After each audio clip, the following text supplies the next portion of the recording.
Hello, my name is Nadia Maznani, and I'm presenting on alcoholism or alcoholics and alcohol disorders. So, alcoholism is a chronic illness marked by an alcohol dependence that interferes with mental, physical, social, and family responsibilities. Alcohol addictions often lead to liver, circulatory, and neurological problems. An estimated 88,000 people, approximately 62,000 men and 26,000 women, die from alcohol related causes annually, making alcohol the third leading preventable cause of death in the United States. In 2014, alcohol impaired driving fatalities accounted for 9,967 deaths, 31% of overall driving fatalities.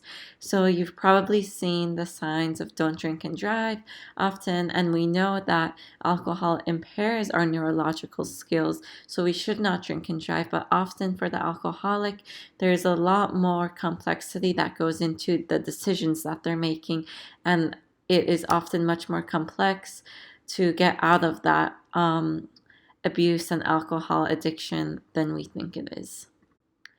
This is a cycle of alcoholism and addiction. So, oftentimes, we know alcoholism is like any other addiction, just with alcohol. So, we see the cycle where it's taking a drink or using a drug, in this case, taking a drink. Then we have the craving, the binge, the consequences show up. So, in this case, could be a DUI, remorse, guilt, and shame for perhaps breaking the promise that we made to ourselves to not drink, resolutions to stop, and untreated alcoholism, then mental obsession, and the cycle reoccurs. Without treatment, this cycle will go on for years if one does not have the opportunity to seek help.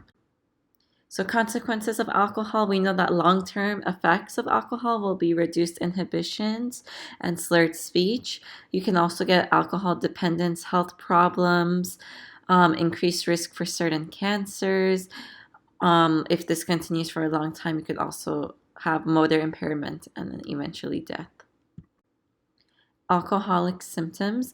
So we know that someone might be showing signs of being an alcoholic if they feel the need to drink alone or in secret, not being able to limit how much alcohol is being consumed, blacking out and not being able to remember chunks of time, having rituals and being irritated for someone else's comments on the rituals, for example, having a drink with a meal, after a meal, losing interest in hobbies that they previously enjoyed, feeling an urge to drink, feeling irritable when drinking times approach. This is especially if there is or is not alcohol, depending on the person.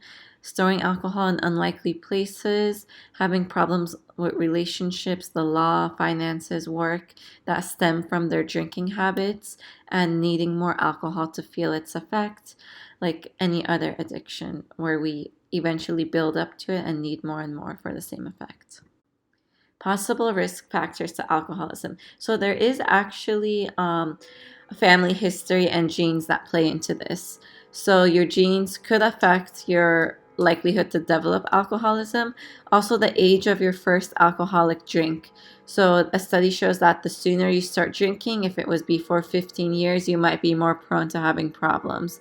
Also, if you have easy access to alcohol, if there's stress in your life, peer drinking, people around you drinking, low self-esteem, which might stem to someone feeling like they need to drink to get their concerns off of certain issues, and depression are all increased risk factors to someone developing alcoholism.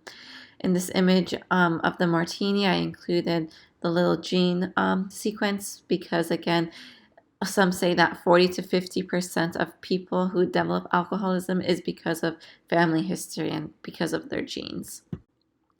Alcoholism complications. So we know alcohol isn't good, but it definitely leads to serious complications like fatigue, memory loss, eye muscles, losing strength, liver disease, GI complications, hypertension, heart problems, diabetes, fetal alcohol syndrome. This is if you're pregnant and you're drinking alcohol, or if you are an alcoholic and you're pregnant, cancer, domestic abuse, suicide, and mental illnesses. Seeking help. Alcohol use disorders range from mild to severe.